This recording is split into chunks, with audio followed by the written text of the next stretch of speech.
The National Flood Insurance Program is a federal program created by Congress on August 1, 1968. The purpose of the program is to mitigate future flood losses nationwide through sound community-enforced building and zoning ordinances, and to provide access to affordable, federally backed flood insurance protection for property owners.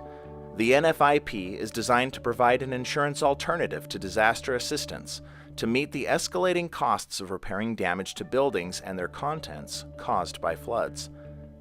Participation in the NFIP is based on an agreement between local communities and the federal government that states that if a community will adopt and enforce a floodplain management ordinance to reduce future flood risks to new construction in special flood hazard areas, the federal government will make flood insurance available within the community as a financial protection against flood losses.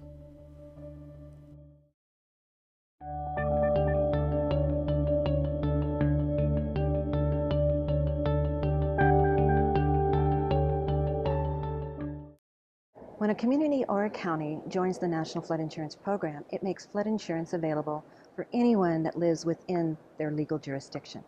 Once a community participates in the National Flood Insurance Program, full disaster assistance is available on a federally declared disaster. The community will work with the state and FEMA on this process of joining the National Flood Insurance Program.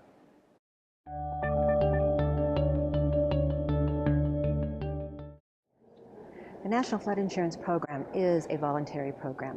There are over 22,000 participating communities across the United States. There are 3 forms that need to be filled out and signed by the community officials. They are a resolution, an application, and a flood ordinance. These forms need to be approved by the community following their legal process. Normally that is 2 separate readings, then signed by your community officials. When this is signed, you forward this information, signed and approved, to the State National Flood Insurance Program Coordinator, or FEMA, for processing. This will take FEMA approximately a week to finalize your request. The community will receive a formal letter from FEMA headquarters congratulating them on joining the National Flood Insurance Program.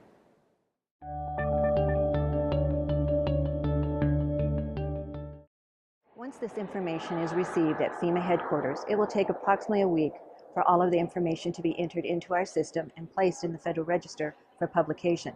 The city will receive a formal letter from FEMA headquarters congratulating the city on joining the National Flood Insurance Program. At this time, insurance agents will be able to write correct flood insurance policies.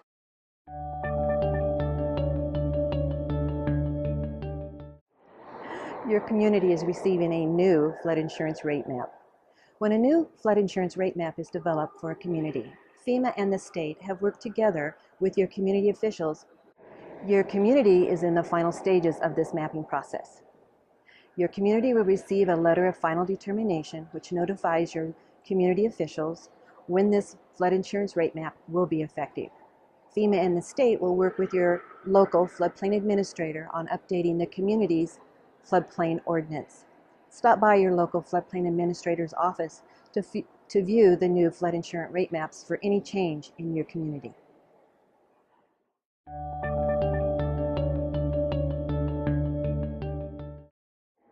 As a reminder, the National Flood Insurance Program is a voluntary program. FEMA does not charge anyone to join the National Flood Insurance Program. If a community decides that they would like to hire someone to manage this position, that is their decision. FEMA does not require a separate position to manage the National Flood Insurance Program.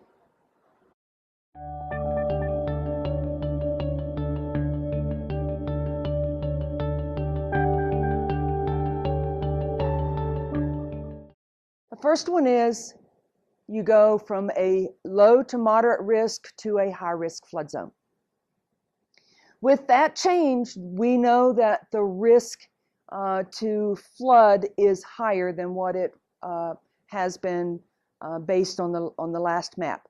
So in the newly mapped procedure, if it is done the right way and within the time frame set by the regulations and the law, you can take advantage of having a premium that is relatively affordable.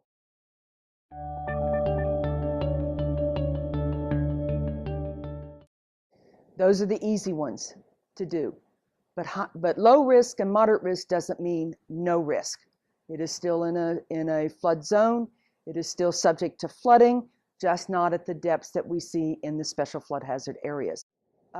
You can talk to your insurance agent, get the price for the preferred risk as long as you're eligible for flood history, and you are able to lower the cost of flood insurance substantially.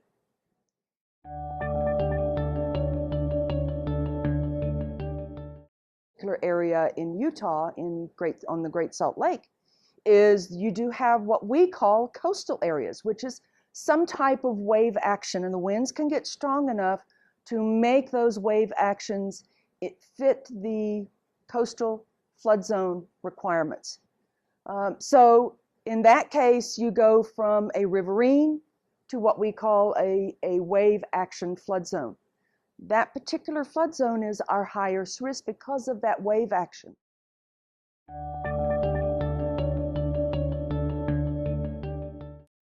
So we, again, will grandfather how that standard was when it was built, particularly if it was post-FERM or built after the standards existed.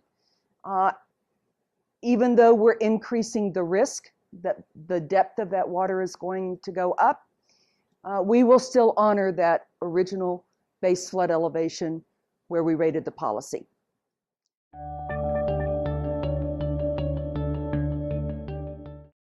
So what do you need to be doing at this time?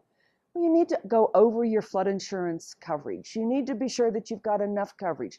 Do you have at least 80%, or even do you have replacement cost? Do you have contents coverage? Read the policy, know what that policy covers. Yes, it covers the peril of flood, but not everything is covered.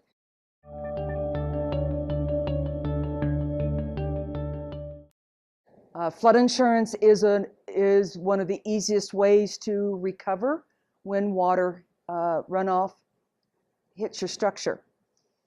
May not be bad enough to get a federal declaration, to have the federal disaster assistance come in. If you don't have flood insurance, how are you going to recover? How much money do you have in your savings, friends and families? You need to take that into consideration. Flood insurance is well worth the cost, particularly if you're in a low to moderate risk flood zone.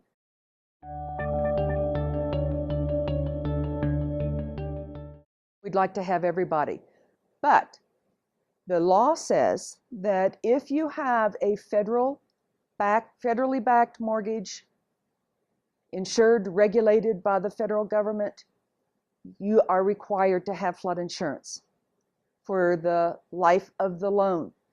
If there's a map revision and your mortgage company discovers that you've been moved into a special flood hazard area, they are required to have you purchase flood insurance to protect their interest. That's what the law says.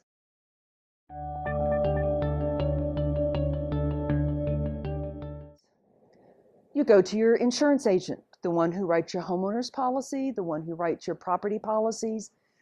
They have the ability, because they are licensed by the state, to write flood insurance on behalf of the National Flood Insurance Program, on behalf of one of the private companies that are out there writing flood insurance. We don't care where you write it through. We just want you to have flood insurance.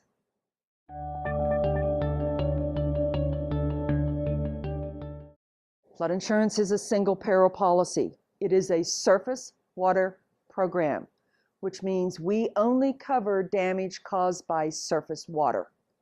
So we don't cover backup, we don't cover soil seepage. Water has to be on the surface in order for us to cover. Flood is also defined as water over 2 acres of ground or 2 adjacent properties. You know, you might think that might be big. Am I ever going to qualify for it? A street is a property. So if you have a flood in the street and a flood in your house, that meets the definition under the peril of flood in the National Flood Insurance Program. We can cover building, we can cover contents.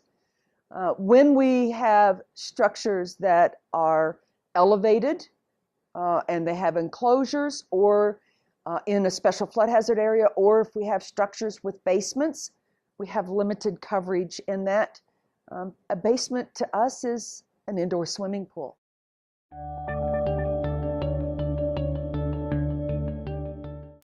The answer to that is now. Contact your insurance agent, find out the cost. Are there map changes going on in your community that you need to know about? And what effect does that have to do on the cost of flood insurance? In most cases, there is a 30-day wait period in order to put a flood policy into effect.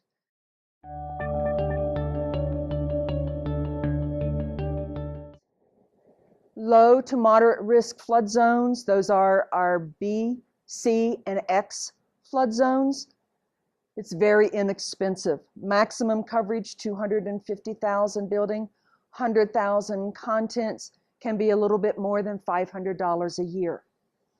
When we move into higher risk flood zones, it depends on how structures were built, when they were built.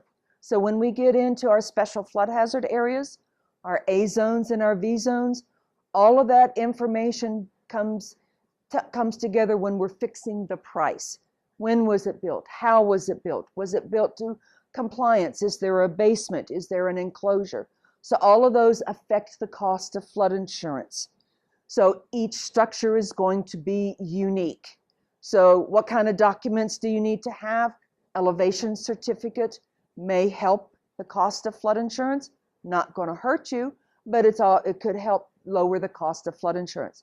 Contact a licensed land surveyor, registered civil engineer who are familiar with elevation certificates, and have them complete one and take it to your insurance agent. Your agent is the ultimate person to go to for the cost of flood insurance.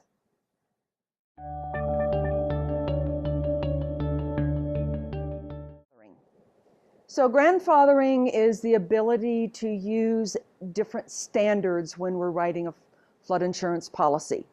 We lock in the flood zone. We lock in the base flood elevation. When we do that, we use the grandfather rule. Policy, there are a number of elements that we use to determine the rate that we're going to charge. So if it is a pre-firm or it was a structure that was built before there was any standards existed in the community, that structure could be built anyway, anywhere it could be built. Those particular structures are the ones that are at most risk. So when we are talking about pre-firm structures, those are the ones that are critical enough to need to have flood insurance before the flood insurance rate map changes to take them out of a low to moderate risk into a high risk area. The second scenario is those structures that were built to that certain standard, to a code, to a flood zone, to a base flood elevation. So in that case, we have two opportunities to grandfather that particular structure. And it depends on which map is more advantageous. So if it was built to a lower base flood elevation, or it was built to a lower flood zone, and it was subsequently changed, or the base flood elevation was changed, that earlier map is going to be more advantageous. So under the grandfather rule, we have the first of two opportunities. The second opportunity is after the map changes. When the map changes, under the newly mapped procedure, property owners have 12 months to write a policy. If they're eligible for that, meaning the losses, they only have maybe one loss or no losses, then they are eligible for the newly mapped procedure, and then we'll grandfather the flood zone on that earlier map. If it's post-firm, there's really no time limit. Whichever map is more advantageous, the earlier map or the later map, whenever the agent is writing the policy, he can use whichever map is more advantageous.